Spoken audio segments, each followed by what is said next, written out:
vamos a estar buscando Isaías 45, verso 18. Isaías 45, verso 18.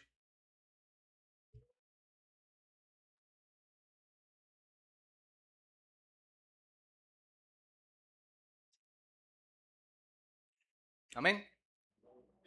Dice la palabra del Señor, Isaías 45, 18, porque así dijo Jehová, que creó los cielos. Él es Dios el que formó la tierra, el que la hizo y la compuso, no la creó en vano. Para que fuese habitada la creó. Yo soy Jehová y no hay otro.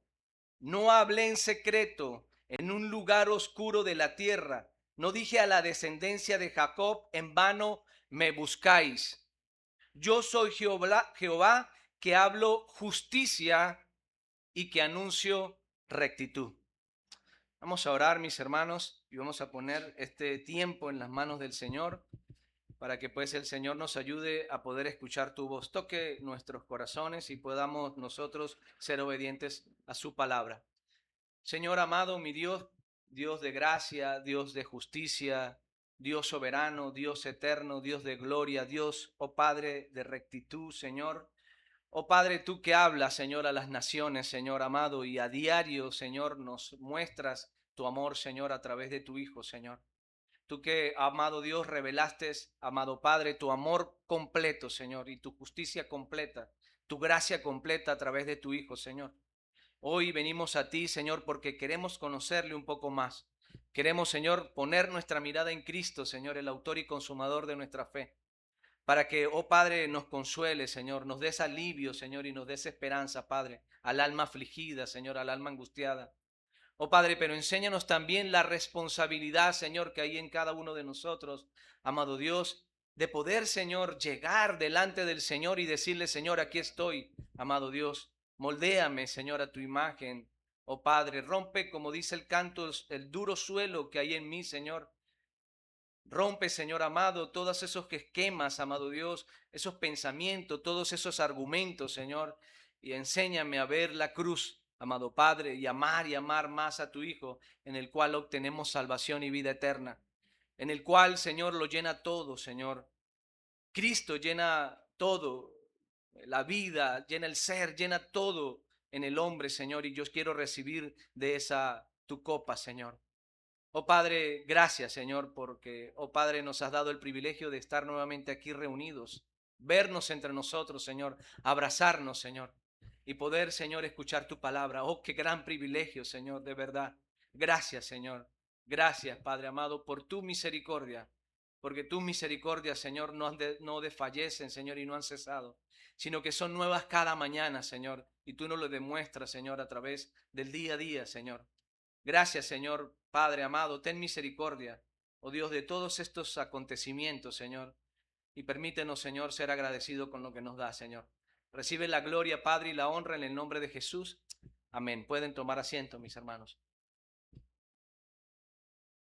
Porque así dijo Jehová que creó los cielos. Él es Dios, el que formó la tierra, el que la hizo y la compuso, no la creó en vano. Para que fuese habitada, la creó. Yo soy Jehová y no hay otro, dice la palabra. Yo soy Jehová, no hay otro. Lo que Dios hace, mis hermanos, lo hace perfecto. La Biblia nos enseña de principio a fin de que lo que Dios hizo, lo hizo perfecto. Y todas las cosas las hizo perfectas. Dios no se equivocó. Y Dios no hizo nada, mis hermanos, para que vaya en contra del ser humano, sino que todas las cosas las hizo para que fueran más bien para nuestra ayuda y en la perfección de Dios, en el equilibrio completo de Dios. La pregunta es, mis hermanos, hoy, ¿cómo es que Dios forma la tierra, la hace, la crea, la compone, no la crea en vano y además la hace para que sea habitada? ¿Y cómo es que después, según la concepción humana, permite que ocurran eventos que destruyan? O mejor dicho, ¿cómo es que permite que la tierra que él mismo formó para que fuese habitada y no la creó en vano, entonces la destruya y acaba con sus habitantes? Vuelvo y repito, según la concepción nuestra. según la concepción de los hombres. Hay una idea, mis hermanos, errada, totalmente errada, de atribuirle todo lo malo que sucede a Dios y de querer estandarizar la moral de Dios según nuestra propia concepción y querer atribuir una justicia nuestra que sobrepasa la justicia misma de Dios y decir, ¿por qué, Señor, tú haces esto? La Biblia enseña, como lo decía, mis hermanos, que todo lo que Dios crea y hace es perfecto. Repita conmigo, mis hermanos, todo lo que Dios crea y hace es perfecto. Eclesiastés 3:11 dice que Dios todo lo hizo hermoso en su tiempo. Todo lo hizo hermoso en su tiempo. Lo que hace Dios es hermoso, mis hermanos, y es perfecto. Entonces, como no es Dios, entonces es un castigo divino, dice la gente. Nosotros somos los culpables. Sí, seguro, seguro que si es una tragedia y ocurrió lo que ocurrió es porque la gente es mala. Es porque la gente merece un castigo para que aprendan. Es un castigo divino de Dios por el comportamiento de la gente. Existe, mis hermanos, también la tendencia histórica de que cuando pasa a alguien o que si a alguien le pasa algo, una desgracia es porque había hecho algo malo. Jesús aborda esto directamente en el Evangelio de Lucas al hablar de una tragedia que sucedió en su época. A Dios nada se le escapa, mis hermanos, y todo lo coloca en orden y en contexto. Dice Lucas 13, 4, 5, dice, voy a leer esta parte porque después vamos a andar un poco más. Dice, o aquellos 18 sobre los que cayó la torre de Siloé, los mató. ¿Pensáis que eran más culpables que todos los hombres que habitan en Jerusalén? Perdón, os digo que no. Voy a leer otra vez porque lo leí un poco rápido. O aquellos 18 sobre los cuales cayó la torre de Siloé y los mató. ¿Pensáis que eran más culpables que todos los hombres que habitan en Jerusalén? Jesús dijo, os digo que no. Entonces, como no es Dios, como no es la gente, entonces puede ser que el culpable sea el diablo. Seguro que sí. Porque ¿quién más, verdad? Y es así que mucho que menos podría ser la respuesta a esta circunstancia. Mucho menos, porque más bien el diablo lo odia a usted y a mí, mis hermanos, porque somos creación de Dios. Y si fuera por él ya hubiera acabado con todos, sin tiempo para arrepentirnos. El diablo más bien busca la manera de que el hombre se pierda antes de que se arrepienta. Él más bien anda, como dicen por ahí, como loco, buscando a quién llevarse al infierno, por medio de la muerte sin tiempo al arrepentimiento, como les digo. Pero esa opción es tan inválida como pensar que el diablo no tiene, pero nada de poder sobre nada, y Dios, si no le permite hacer nada, no lo hace. Es un pobre diablo en ese sentido, ¿verdad? No tiene absolutamente nada de poder sobre nada, y menos sobre lo que Dios tiene sobre su control. Entonces, si no fue Dios y tampoco somos nosotros y el diablo tampoco menos, ¿quién es el culpable? Alguien hay que buscarlo de culpable, ¿verdad? Y, y nos preguntamos por qué suceden estas cosas y a veces espiritualizamos más allá de lo debido a los conceptos y erramos en cuanto a poder ver y entender el carácter de Dios y lo distorsionamos, mis hermanos. Yo he visto algunos estados o algunas publicaciones que a veces me dejan pensando y me ponen triste, mis hermanos, porque son publicaciones de cristianos que se la reparten y otro llega y la ve y la replica. Y esas publicaciones se manejan según conceptos propios muchas veces, formando un carácter de Dios que no es, sino que solamente es lo que la persona piensa. Yo he llegado a pensar de que la gente a veces ve a Dios según como es Él mismo y no como es Dios realmente. A veces sin querer nosotros los cristianos caemos en esa práctica y distorsionamos un poco la forma de ver, un poco mucho la forma de ver a Dios. Pero no solamente la forma propia de ver a Dios, sino la forma en como Dios ven los demás ven a Dios. Y la gente entonces teme y se aleja en vez de acercarse. A veces con lo que decimos o publicamos, damos o presentamos a un Dios, mis hermanos, injusto. Y sin darnos cuenta. A veces publicamos o damos a conocer a un Dios que es vengador, injusto, sin darnos cuenta, mis hermanos. Yo vi una publicación que decía con un video, había un edificio, ¿verdad? Y decía la publicación con letras grandes, este edificio no se cayó porque ahí había un cristiano. Entonces, yo digo o pienso, ¿cómo lo verán otras personas? ¿Será que Dios tiene favoritos? ¿Será que Dios solamente se preocupa por unos y por otros no? ¿Será que Dios solamente le basta con que esa persona se haya arrepentido y los demás que se pierdan? Yo no concibo un Dios así, mis hermanos. No lo concibo así. Sí, Dios cuida a sus hijos. Ciertamente así es. Pero Dios tiene cuidado de todos y por eso vino Cristo. A morir por todos, mis hermanos. Va a morir por todos. Y la palabra de Dios dice que para que nadie se pierda, sino que todos procedan al arrepentimiento. O vi otra publicación que decía que Dios estaba airado y todo lo que sucede es causa de la ira contra un pueblo idólatra o desobediente. Estaba airado, había una palabra allí. Y si es cierto, mis hermanos, que Dios tiene ira, pero una ira santa que dista mucho de cómo es nuestra ira, de cómo nosotros pagamos las circunstancias y las cosas que suceden.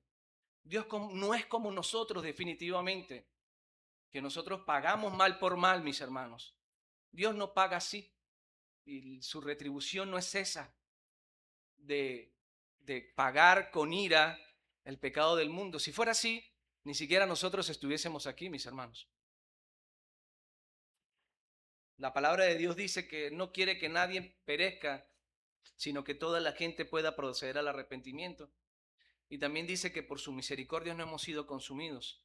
¿Dónde queda eso entonces, verdad? Y que Jesús vino, también dice la palabra del Señor, a salvar lo que se había perdido. ¿Cuál es el Dios que estamos mostrando, mis hermanos, muchas veces?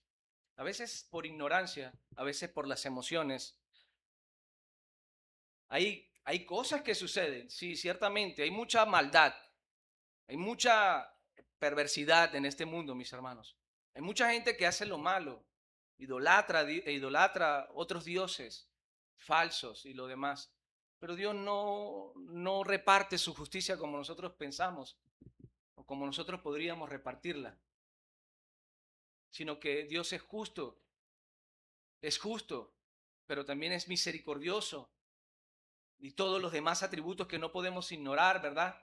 Y no podemos cancelar así de un borrón, ¿verdad? Y la justicia, la misericordia, la soberanía de Dios, todo anda en orden y un equilibrio perfecto, mis hermanos. Dios no es más justo o menos justo que misericordioso, sino que Dios es en todo un orden y un equilibrio total. A veces, no sé cómo lo vean ustedes, pero mostramos a un Dios que no es y que ponemos, como decía hace rato, la moral humana por encima de la divina. Entonces, ahí es donde uno dice, ¿verdad? Ahí es donde uno se pregunta, bueno, yo le preguntaría a esa persona que si Dios hizo, según su concepción de ver las cosas, hizo eso, el desastre que hubo, porque de una u otra forma le dicen que fue Dios el que lo hizo. Entonces, yo le pregunto a esa persona, ¿tú lo harías? Esa persona dice, no, yo no le haría daño a nadie, yo cómo voy a hacer eso. Entonces, ¿tu moral está por encima de la de Dios? ¿Tu justicia está por encima de la de Dios? Entonces por eso que digo eso, mis hermanos, a veces sin querer, a veces muy intencionalmente, mostramos un carácter de Dios que no es y mostramos un Dios que no es.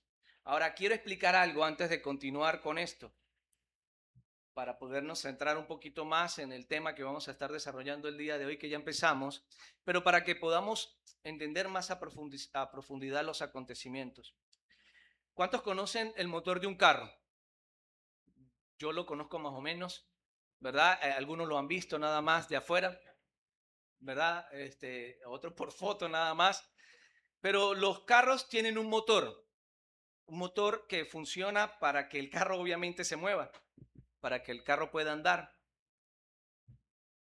El funcionamiento de un motor, y eso es lo que quiero explicar, y lo voy a explicar de una manera muy sencilla para que ustedes y yo lo podamos entender, resulta que es muy parecido a cómo es el funcionamiento de nuestra Tierra, de el planeta donde vivimos y donde habitamos. Para que un motor funcione, todo empieza con fuego, con algo muy caliente, para que el motor arranque, para que le dé o le transmita energía mecánica que llaman al vehículo. En un carro, la gasolina es la que inyecta esa temperatura al motor, ese fuego, ¿verdad? Cuando entra el motor, esta gasolina se quema, ¿verdad? Se quema. Y esto sucede porque dentro del motor hay oxígeno, ¿verdad? Hay oxígeno. Sin oxígeno no funcionaría esta cosa. Ella entra, se quema y junto con el oxígeno y el aire que está dentro, el motor alcanza temperaturas elevadas y ese aire se expande dentro. Y cuando el aire se expande y se calienta y como está atrapado dentro de las paredes del motor, hace una energía tal que empieza a empujar las paredes donde están metidos lo que le llaman los pistones. Y esa energía y ese aire allí y esa temperatura elevada hace que el pistón suba, ¿verdad? Y vaya de arriba hacia abajo. El aire calienta, empuja el pistón con mucha fuerza hacia arriba y ese movimiento se convierte en energía mecánica. Es decir, eso se convierte en movimiento para las ruedas. Si el motor solo se quedara caliente, el pistón se quedaría arriba y el carro dejaría de funcionar. Ustedes lo saben, bueno, los que tenemos carro, ¿verdad? Para que siga funcionando, el motor necesita enfriarse por dentro. Por eso es que le echamos agua, por eso es que tiene el tubo de escape, ¿verdad? El motor saca el aire que ya se usó cuando el carro, o sea, que ya se usó, y como cuando el carro saca humo por el tubo de escape y deja entrar aire fresco y frío. Y cuando el aire se enfría, las partículas bajan otra vez, se juntan y el pistón vuelve otra vez a ejercer su trabajo. Con el pistón abajo, el fuego vuelve a calentar el aire y el aire vuelve a empujar el pistón hacia arriba. Luego se enfría y vuelve a bajar y es un ciclo. Esto pasa miles de veces por minuto, tan rápido que hace que las ruedas del carro entonces giren y podamos viajar y llegar a los lugares que vamos. Bueno, como decía hace rato, algo muy parecido pasa con la Tierra. La Tierra es como un motor térmico gigante, el motor que yo acabo de hablarles y decirles. Es como un auto, el motor de un auto. En un auto, la gasolina es la que genera el calor. En la Tierra es su núcleo, su manto profundo, en donde se genera el calor. El núcleo terrestre debajo de la Tierra está a unos 6.000 grados centígrados, según los expertos, tan caliente como la superficie del Sol. Este calor proviene del residuo de la formación del planeta y principalmente de la descomposición de elementos radioactivos que hay dentro de ella, como el uranio y el torio en el interior. Para que el calor se convierta en movimiento, hablando del carro, el motor necesita que algo se mueva. En este caso son los pistones que están empujados por el aire caliente, como le expliqué hace rato. En la Tierra, ese papel lo cumple el manto terrestre a través de un proceso llamado convección. El calor del núcleo se calienta y las rocas del manto profundo, al calentarse, estas rocas se comportan como un plástico muy viscoso con gran presión. Se vuelven menos densas y ascienden lentamente hacia la superficie. Al llegar cerca de la corteza se enfrían, se vuelven más densas y vuelven a hundirse hacia el fondo, y esto crea celdas de convección que funcionan exactamente igual que el agua hirviendo en una olla o los componentes móviles de un motor. El objetivo de un motor es generar movimiento útil y el objetivo del manto terrestre es que mueva las piezas de la superficie. En el motor las ruedas giran y el auto avanza, y en la Tierra las corrientes de convección del manto arrastran consigo a las placas tectónicas. Este trabajo mecánico entonces es el responsable de desplazar los continentes, de levantar grandes cordilleras como la de los Andes o el Himalaya y también de generar terremotos o erupciones volcánicas. Ningún motor térmico puede funcionar si no tiene un lugar más frío hacia donde liberar el calor excedente, como lo hablábamos hace rato. En el motor, el radiador y el tubo de escape liberan el calor a la atmósfera. En el interior de la Tierra se genera una cantidad inmensa de calor. Si la corteza terrestre fuera una sola pieza sólida y rígida, ese calor se acumularía atrapado bajo la superficie al no poder liberarse de manera gradual. El planeta podría sufrir episodios peores de vulcanismos incontenibles, globales y catastróficos, o eventualmente enfriarse por completo, convirtiéndose en un mundo geológicamente muerto. Las placas tectónicas actúan como válvulas de escape de una olla de presión, permitiendo que el calor fluya constantemente hacia el exterior.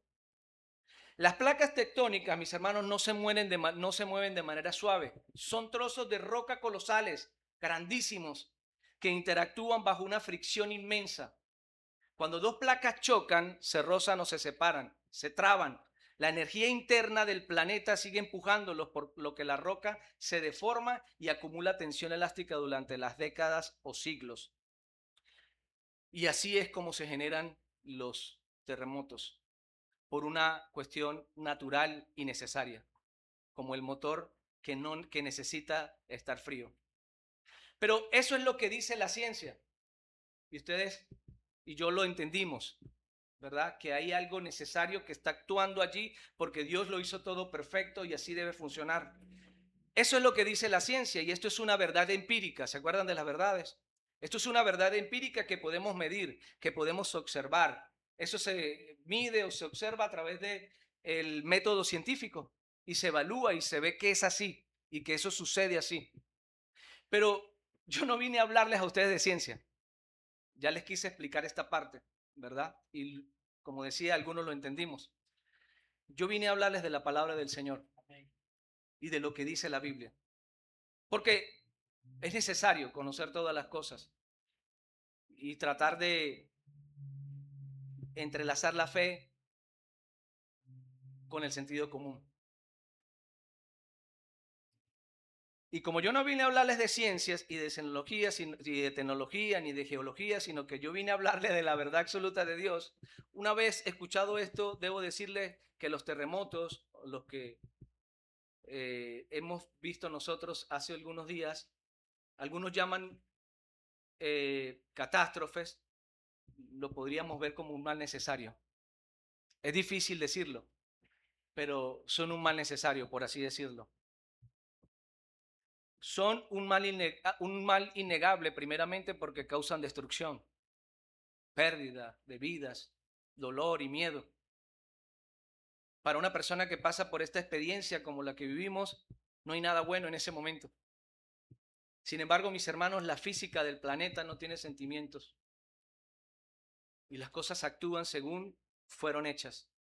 Y fueron hechas perfectas, como lo decíamos hace rato. Y cuando las rocas se rompen bajo la tierra, mis hermanos, la energía se libera, sin importar lo que haya en la superficie, porque eso es parte del proceso mismo de la tierra. Son necesarios porque el movimiento que lo producen es esos movimientos que se producen ahí son necesarios porque mantienen la tierra con vida y le dan largura. Y desde el punto de vista de la fe, a veces es duro decirlo, pero son necesarios, mis hermanos amados, para que la humanidad pueda levantar sus ojos al cielo. Son necesarios, mis hermanos, para que la humanidad se arrepienta y busque a Dios. Vuelvo y digo, es difícil decirlo, pero hablando de un mal necesario, ¿verdad? Es necesario para que la gente busque a Dios y para que levante sus ojos al cielo. Y es así porque luego de toda esta realidad, mis hermanos, lo que vivimos nosotros estos días, luego de todas las cosas, cuando ya pasa, mis hermanos, quedamos ustedes y yo. Queda la gente. Queda la gente como esa mujer que les estaba diciendo al principio. Luego de que todo pasa, mis hermanos, de que todo sucede si quedamos en pie, quedamos nosotros, sintiéndonos vulnerables, sintiéndonos frágiles, sintiéndonos sin nada de control sobre nada de lo que creíamos tener control. Quedamos tú y yo, mis hermanos, viendo a un Dios que sí todo lo puede y buscando un Dios que sí todo lo da. Luego de esta realidad, mis hermanos, lo más seguro y único que tenemos es la salvación, como dije hace un rato, que Cristo ofrece. No hay otra cosa más. No hay otro ejemplo más palpable que lo que estamos viviendo ahorita, mis hermanos. No hay de dónde agarrarse cuando la furia de las cosas que suceden se lleva todo en el camino, sino que queda Cristo y nuestra vulnerabilidad y nuestra debilidad, mis hermanos. Y Cristo en nuestras vidas. Él lo es todo. Lo único que nos queda, mis hermanos, es mirar la cruz. Es levantar nuestra mirada, es levantar nuestro rostro al Creador. Porque no hay otra cosa más. Porque es cierto que todas estas cosas que acabo de explicar son ciertas y así funciona. Pero no es menos cierto, mis hermanos, no es menos cierto que el pecado nos aleja de Dios. Y sin Dios y sin su Hijo Jesucristo estamos en peligro de perecer. Estamos en peligro de perecer. Esto no es un juego, mis hermanos. Sin Dios y sin Cristo estamos en peligro de perecer realmente. Pero tampoco es menos cierto que Dios es un Dios compasivo, mis hermanos. Y que Dios es un Dios benevolente. Y que Dios es un Dios lleno de misericordia, de gracia. Y que su gracia es abundante, mis hermanos, para todo aquel que la busca. Dios, mis hermanos, se ocupa de nuestro dolor y de nuestra tristeza. Ustedes conocen la historia de cuando Jesús llora por su amigo Lázaro, ¿verdad? ¿Cuántos la conocen? Jesús, mis hermanos, fue un hombre y él tenía o tuvo experiencias y emociones como nosotros, ¿verdad? Y él padecía como nosotros padecemos. Y él nos entiende, tal cual porque él así lo vivió también. Él tenía emociones como las nuestras, se cansaba, ¿verdad? Pero también lloraba y lloraba por sus seres queridos, por esas personas que amaba, como amaba a toda la humanidad. Jesús, mis hermanos, llora por amor a su amigo Lázaro. Lázaro le fue avisado que estaba muerto, ustedes conocen la historia, y la gente estaba muy desesperada porque había pasado un tiempo. Y Jesús llegó y viendo el dolor también se compadeció de ellos y lloró, dice la Escritura. Pero Jesús no lloró porque no iba a volver a ver a Lázaro, mis hermanos, como nosotros lloramos cuando un ser querido parte. Hay gente que uno le puede dar una palabra de aliento, pero dice, pero es que tú no me vas a regresar a mi ser querido. Yo no lo voy a volver a ver más nunca. Jesús no estaba llorando porque no iba a volver a ver a Lázaro, mis hermanos, ni porque se había muerto físicamente como nosotros lloramos cuando alguien se muere físicamente. Nosotros lloramos porque un dolor profundo nos embarga y por el hecho de que nunca volveremos a ver a la gente, a las personas. Jesús lloró por algo distinto, mis hermanos. Jesús lloró porque él vio en la muerte de Lázaro la consecuencia del pecado en el hombre. Lo que tenía que pagar el hombre a través del pecado, que era la muerte. El pecado nos separa de Dios, mis hermanos, y nos lleva a la muerte. Y por eso lloraba Jesús. Jesús llora, mis hermanos, a causa de las consecuencias del pecado. Y cómo hace sufrir a la gente, cómo hace sufrir a las sociedades, cómo hace sufrir a las personas. Por eso lloró Jesús. Lo natural no era morir. Lo natural no era que muriéramos. La creación no fue hecha para que muriera, mis hermanos. La creación no fue hecha para recibir dolor y angustia. No fue hecha para eso. La creación, mis hermanos, no fue hecha para el caos y la destrucción. Pero el pecado, mis hermanos, nos separó de Dios. Separó a la humanidad de Cristo y volvió esto un caos. El pecado lo pudrió todo, mis hermanos, por así decirlo. Lo dañó todo, lo echó a perder todo. Y por eso Jesús lloraba. Y por eso Jesús lloró. Y por eso es que la tierra gime también, mis hermanos, también. Les acabo de explicar la ciencia detrás de los terremotos. Y allí podemos ver el sello de la perfección de Dios y que Dios no se equivoca. Sin embargo, mis hermanos, esto y todo lo que está sucediendo va desde la caída. Dios le anunció al hombre las consecuencias que incluían la maldición de la tierra. La creación también quedó sumida en un estado de corrupción y toda ella, dice Pablo en Romanos 8, mis hermanos, gime a una y a una está con dolores de parto hasta ahora, dice la palabra del Señor. El dolor, mis hermanos, el hambre, las plagas, las guerras, la envidia, los celos, lo que sucede alrededor, mis hermanos, deben ser entendidas como el resultado directo de un mundo que le ha dado las espaldas a Dios, de un mundo en pecado, mis hermanos, de un hombre que ha decidido separarse de Dios y girar su mirada hacia otro lado, no hacia el cielo, mis hermanos. El pecado, mis hermanos, afectó indudablemente el orden y la armonía original de la creación. El hombre, para darle un contexto más lógico a esto, mis hermanos, el hombre desafía a Dios, construye edificios grandes, mis hermanos, desafiando las leyes naturales de Dios y la armonía de Dios y todas las cosas que Dios estableció. Los hombres construyen a las orillas de los ríos. Los hombres construyen a las orillas de los mares, mis hermanos, desafiando a Dios y creyendo tener más poder que Dios y teniendo que tener más inteligencia que el Dios vivo. A pesar de lo que se ha dicho, a pesar de lo que se ha estudiado, a pesar de la tecnología, a pesar de todas las cosas, el hombre anda ensoberbecido en contra de Dios y le dice, no, está bien, tú lo dijiste así, pero yo lo digo así y lo establezco así. Y así debe ser porque mi inteligencia está por encima de la del Creador. Soberbia, orgullo, lujuria, vanidad, tantas cosas, mis hermanos, detrás de todo esto que ustedes y yo muchas veces ignoramos. El hombre, mis hermanos, desafía las leyes naturales, la gravedad misma, queriendo ser más grande que Dios, queriendo estar por encima de Dios, queriendo gobernar el mundo, queriendo que toda la gente esté a sus pies, los hombres estén a sus pies. El hombre piensa en su corazón que como no necesita de Dios, entonces hace las cosas como las entiende. Como no necesita de Dios, entonces él hace las cosas como le convienen y según su propia sabiduría y según sus propios intereses.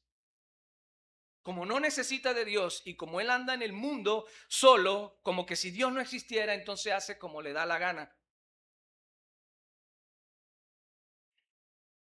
Y se confía en su propia inteligencia y en su propia sabiduría. Jesús llora, mis hermanos, no porque le teme a la muerte, sino porque le aflige en gran manera ver lo que a la gente lo lleva a eso, lo que a las personas lo llevan a la muerte, que es el pecado. El problema para Jesús no fue la muerte per se de Lázaro, mis hermanos, no. El problema no fue de que se haya caído la torre de Siloé sobre los 18 que estaban allí. Ese no era el problema. El problema real era si los 18 se habían arrepentido. Si los 18 les había dado chance o alguno de ellos le había dado chance para aceptar al Dios creador. El problema era de que si los que le preguntaron por ese acontecimiento, si no se arrepentían, ellos también les podía ir así. No que les cayera una torre encima, sino que se murieran sin Cristo, sino que se murieran sin haber conocido a Dios. El problema, mis hermanos, es que si nosotros no nos arrepentimos podemos perecer. Vamos a perecer. Y no de muerte física, yo no estoy hablando de muerte física, sino de muerte espiritual. Separados de Cristo, mis hermanos. Y esto era lo que estaba diciendo Jesús. O aquellos 18 sobre los cuales cayó la torre en Siloé y los mató, ¿pensáis que eran más culpables que todos los hombres que habitan en Jerusalén? Os digo, no. Antes, si no os arrepentís, todos podéis perecer igualmente. No, lo que pasa es que lo que sucedió allá fue porque estaban haciendo tal cosa y entonces la ira de Dios. Yo veo, cuando escucho esas cosas, veo como el dedo de Dios moviendo las placas tectónicas para que suceda algo en contra de la gente, mis hermanos. Y yo no considero un Dios así. No, que eso pasó porque que eso es un juicio de Dios.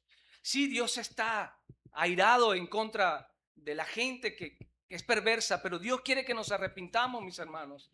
Y nos ha dado el tiempo para arrepentirnos. Y nos está dando el tiempo para buscarle. ¿Hasta cuándo más el Señor va a estar hablando y hablando y hablando y el hombre endureciendo el corazón? Dios no castiga a la gente así como nosotros creemos, mis hermanos. Porque, como decía hace rato, si fuera por castigar, nosotros ninguno estuviéramos aquí. La gente que hace maldades en otros países ya hubiesen desaparecido. Maldades tremendas. Lo que está sucediendo ahora mismo, después de haber sucedido esto, cuántas maldades nos encontramos que están pasando ahorita. Ya hubiese desaparecido a Venezuela entera en un terremoto. Ya la hubiese desaparecido entera. Pero no, mis hermanos, Dios no actúa así. Y el carácter de Dios no se mide según nuestro propio pensamiento, sino que el carácter de Dios es paciente. El carácter de Dios es benevolente. El carácter de Dios es misericordioso, mis hermanos. Y Él espera con paciencia para que la gente se arrepienta. Vamos a perecer, mis hermanos. Y nosotros creemos que como estamos vivos no pasa nada. Jesús no hablaba de la muerte natural, Él hablaba de otra muerte. Y así lo dice en la palabra del Señor. No teman a los que matan el cuerpo, mas el alma no pueden matar. Temed más bien a aquel que puede destruir el alma y el cuerpo en el infierno. Así lo dice la palabra del Señor. Tememos, mis hermanos, por la muerte. Y nos aflige la muerte. Y todos estos acontecimientos. Pero tenemos que orar, mis hermanos, para que la gente se arrepiente y busque a Jesús. Para que la gente que está allá, mis hermanos, pueda llegar a alguien. Sí, para que lo salve, lo saque, ¿verdad? Les dé las provisiones y todas las cosas. Pero a alguien que le diga, Cristo es la salida para tu necesidad. Nada te puede llenar sino Cristo. Para que alguien le diga que alumbre en ti, que pueda en ellos ver que hay una luz al final del túnel y esa luz no eres tú, ni soy yo, sino es Cristo. Y eso era de lo que estaba hablando Jesús. Jesús lloró porque tuvo compasión de aquellos que mueren en el pecado, mis hermanos. Y por eso le dijo a Lázaro antes de resucitarlo, yo soy la resurrección y la vida. Le dijo a Lázaro y nos lo dice hoy a nosotros, a ustedes, mis hermanos, a mí y a todos, a todos. Nos dice, yo soy la resurrección y la vida. El que cree en mí, aunque esté muerto, vivirá. Esa es la palabra de Jesús, mis hermanos. El que cree en mí, aunque muera, vivirá. Dios se compadece de nuestro dolor, mis hermanos, pero Él quiere que nosotros lleguemos a esta verdad. El que cree en mí, aunque muera, vivirá. Dios ve nuestro dolor y el sufrimiento y Él tiene misericordia, pero es inevitable no perecer si las personas no se arrepienten, mis hermanos. Y vuelvo y digo, esto no se trata de una muerte física. Es inevitable no perecer, no morir si las personas no se arrepienten. Dios ve nuestro dolor y sufrimiento y tiene misericordia, mis hermanos, pero también lo permite porque nosotros, como decía hace rato, decidimos darle la espalda y de manera terca ir en contra de su voluntad. Y ahora, yo no le estoy hablando aquí a la gente que le falta por arrepentirse, yo le estoy hablando a todos, mis hermanos, a todos nosotros, que hemos a veces confiado más en nuestra propia fuerza que en las fuerzas del Señor. Dios no anda por ahí castigando a la gente porque se porta mal, mis hermanos. Dios no anda jugando con las placas tectónicas y las hace chocar para causar terremotos y castigar a las personas. Dios, mis hermanos, es un Dios lleno de misericordia. Lamentaciones 3:22 dice, por la misericordia de Jehová no hemos sido consumidos, porque nunca decayeron sus misericordias. Nuevas son cada mañana y grande es su fidelidad. Ese es el Dios en el que yo creo y en el que yo sé que ustedes también creen y en el que yo les invito a creer. Es un Dios misericordioso.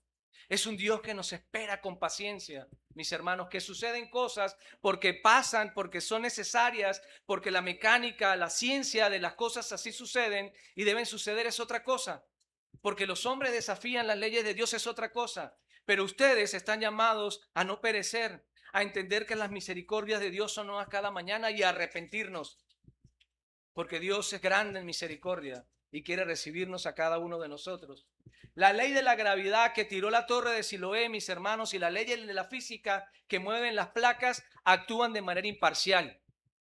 Dios no manipula las leyes físicas y no lo va a hacer nunca, porque Dios no transgrede sus propios mandatos y sus propias leyes para atacar a los individuos o a individuos específicos. Dios tampoco está allí como un observador pasivo viendo la calamidad, mis hermanos, sin hacer nada, viendo desde la distancia como muchos creen. Dios es un Dios que se introduce en el sufrimiento de las personas. ¿Y cómo lo hace? Lo hace a través de su Hijo Jesús. Y para eso envió a su Hijo Jesús, mis hermanos.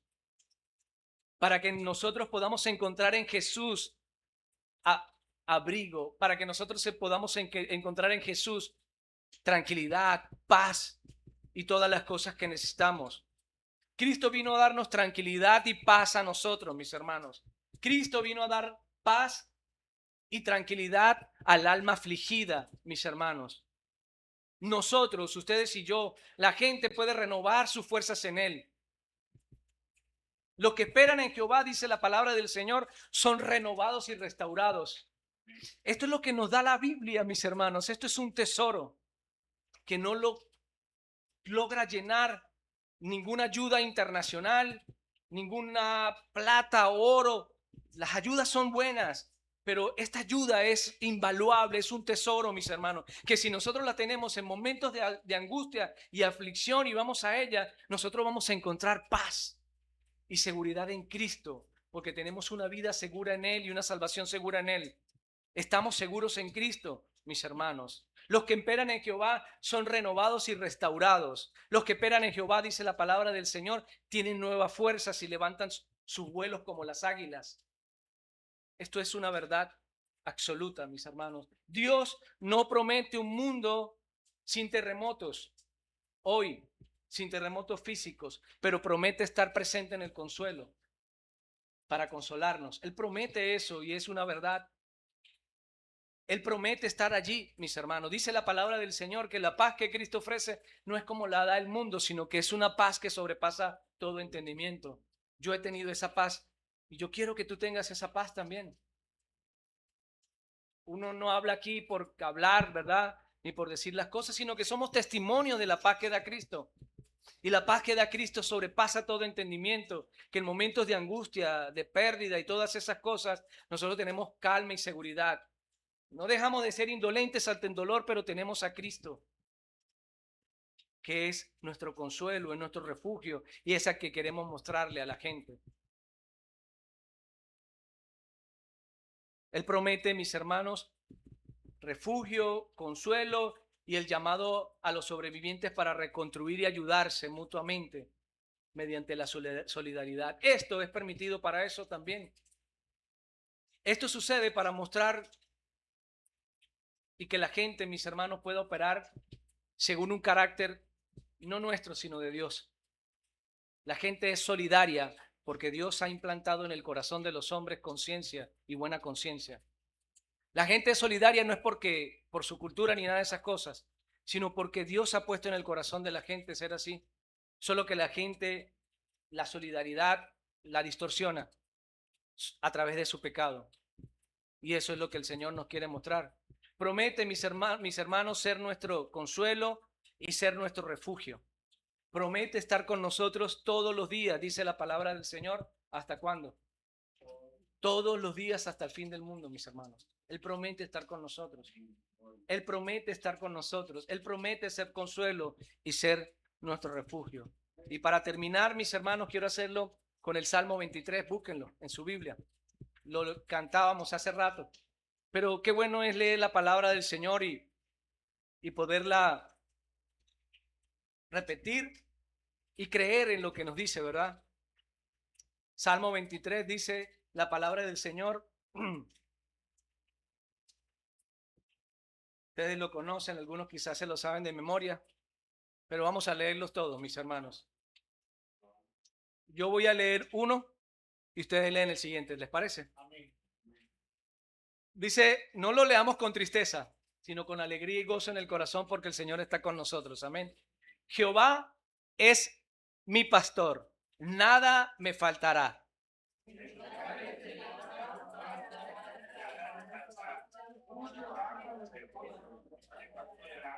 Confortará mi alma, me guiará por sendas de justicia por amor de su nombre.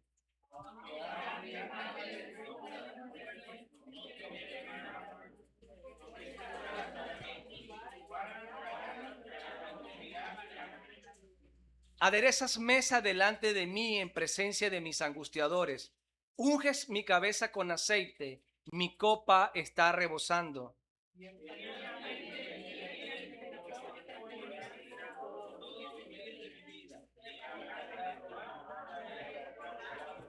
Vamos a ponernos de pie, mis hermanos, y vamos a orar al Señor.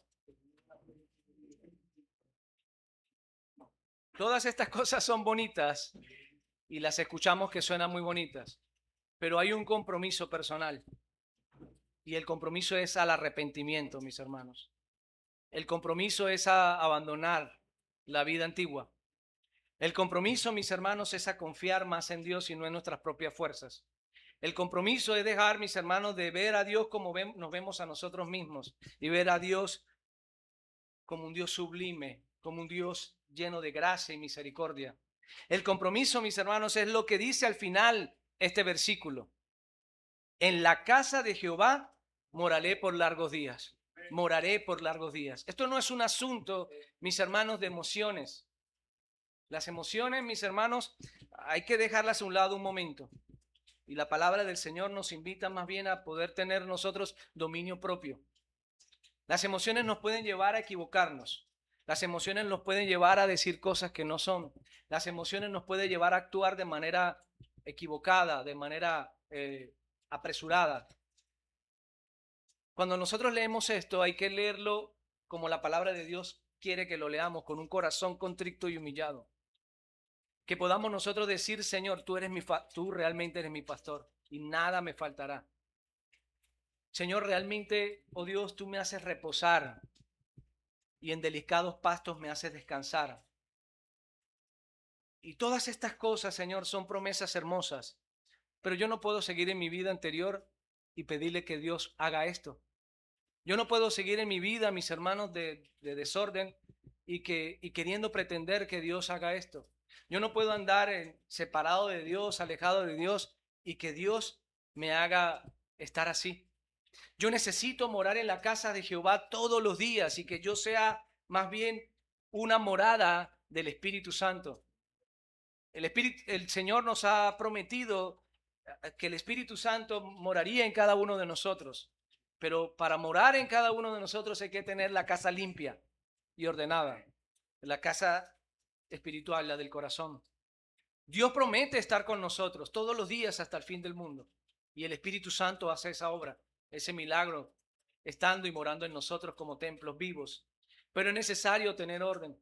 Es necesario que andemos en santidad. Es necesario que nos arrepintamos. Es necesario que entreguemos nuestras vidas al Señor. Las cosas que suceden, mis hermanos, no tienen sentimientos, como lo decía, las rocas no tienen sentimientos. Pero los que esperan en Jehová, mis hermanos, sí van a tener nuevas fuerzas. Los que esperan en Jehová, mis hermanos, sí van a tener ayuda y consuelo. Los que esperan en Jehová, sí realmente van a tener aliento. Así que la invitación, mis hermanos, es a la calma, a la paz, al sosiego que solamente Cristo ofrece. No seamos nosotros repetidores de un mensaje de tragedia. Claro que sí hay tragedia, no lo digo, no lo niego. Es una realidad, pero tenemos a Cristo, mis hermanos, y mostremos a Cristo. Mostremos a Cristo como cristianos. Mostremos la necesidad del alma. Mostremos la necesidad de la gente, que la necesidad real. Jesús no lloró porque Lázaro había muerto de muerte física, sino lloró por el pecado que nos lleva a eso, mis hermanos. Así nosotros lloremos por el pecado que día a día se lleva y se llevan más jóvenes, más niños, más adultos, todos los días, mis hermanos, a la condenación. Lloramos por las muertes físicas y las partidas, pero más aún lloremos por el pecado que los lleva a eso, mis hermanos. y digámosle al Señor, límpiame de todo pecado y toda maldad, Señor, porque el día, Señor, que yo parta, no sabemos cuándo. Ustedes vieron, mis hermanos, lo que sucedió estos días. No sabemos cuánto. El día que nosotros partamos, lo hagamos seguros, mis hermanos, que estamos en Cristo. Lo hagamos seguros que lo hicimos teniendo un Salvador. Teniendo en cada una de nuestras vidas un Salvador. Al Cristo que murió en la cruz por cada uno de nosotros. Al Cristo, mis hermanos, que dio su sangre y dio su vida y lo hizo a precio de nada. Fue gratis para nosotros, mis hermanos, pero un gran precio por el pecado del mundo entero. A un Cristo, mis hermanos, que se duele de nosotros y nos ama tanto, mis hermanos, que espera. Lo que tú no esperas, el Señor sí lo hace, mis hermanos. Cuando tú desechas a la gente, cuando tú pisoteas a otros, cuando tú hablas mal de otros, cuando nosotros hablamos mal de otros, el Señor se mantiene fiel y nos espera, mis hermanos. Cuando nosotros somos injustos a la hora de ver las cosas, Dios no deja su justicia y deja su verdad porque tú opines de una manera. Él sigue siendo justo y fiel. Y en la palabra del Señor dice, mis hermanos, que Él espera, no queriendo que nadie perezca, sino que todos procedan al arrepentimiento. No, Él no quiere que la gente perezca, sino que todos podamos proceder al arrepentimiento. Jesús quiere, mis hermanos, familias estables. Dios quiere familias encaminadas en su palabra. Dios quiere matrimonios felices en Cristo, no con una felicidad efímera. Él quiere matrimonios en Cristo, duraderos, estables en Él. Él quiere gente, mis hermanos, con felicidades no efímeras. Él quiere gente con paz no efímera, sino con una paz perdurable en el tiempo porque reside en Cristo Jesús. Eso es lo que quiere el Señor, mis hermanos. Él no quiere gente temerosa. Él no quiere gente insegura. Él no quiere gente deprimida. Él no quiere gente, mis hermanos, que ande por ahí buscando su paz en otras fuentes, sino que la gente vaya a la fuente de vida eterna que ofrece Jesús. Amén. Vamos a cerrar nuestros ojos, mis hermanos, y vamos a darle gracias al Señor por este día. Señor, amado Dios, gracias, Señor, por tu palabra, amado Padre. Oh Señor, ciertamente, Señor, tu palabra es eficaz, Señor. Ciertamente, Señor, tú hiciste los cielos, Señor, y la tierra y todas las cosas que en ella hay. Tú formaste la tierra, mi Señor, y la hiciste, Señor, y no la creaste en vano. La hiciste con perfección y con hermosura, Señor. Solo que nosotros hemos, Señor, volteado nuestra mirada, Señor, y te hemos dado la espalda, Señor. Solo que el ser humano, Señor, ha sido soberbio, Señor, y te ha dado la espalda, Padre. Pero hoy, Señor, tú nos das una oportunidad más, Señor. Tú nos permites, Señor, ver lo que sucedió hace poco, Señor, y nos permitiste dormir tranquilos, Señor, y asimismo levantarnos, porque tú, Señor, nos haces vivir confiados. Pero lo permitiste, Señor, para con unos y no para con otros, no por hacer acepción de personas, sino que lo permitiste, Señor, para que tu gloria fuera mostrada, Señor. Para que los que quedamos, Señor, podamos mostrar tu verdad a quienes no la conocen, Señor. Para los que estamos aquí, mi Señor, le hablemos al mundo realmente de su gran necesidad en Cristo. Lo hiciste, Señor, no porque nosotros somos más buenos que los demás, Señor, sino lo permitiste, Padre, porque a nosotros ha llegado la palabra de vida eterna, la buena nueva, Señor, de tu palabra, para que nosotros podamos ser multiplicadores de esto a quienes no la tienen, Señor. La hiciste no en vano, mi Señor, y todas las cosas que haces no son en vano, Señor, sino la haces con un propósito. Déjame ver el propósito, Señor, y ser partícipe, Señor, de lo que tú quieres mostrar aquí en la tierra, que es tu reino, Señor, y a tu Hijo Cristo, Padre. Oh Señor, gracias, Señor amado, por mi familia, porque guardaste a mi familia, porque guardaste a mi iglesia, nuestra iglesia, tu iglesia amada, Señor, que compraste con precio de sangre, Señor, en esta adversidad. Gracias, Señor, porque tuviste misericordia, Señor, que yo pueda ver, Señor, cuál es el propósito verdadero por el cual tú me permites, Señor, ver un nuevo día, Señor.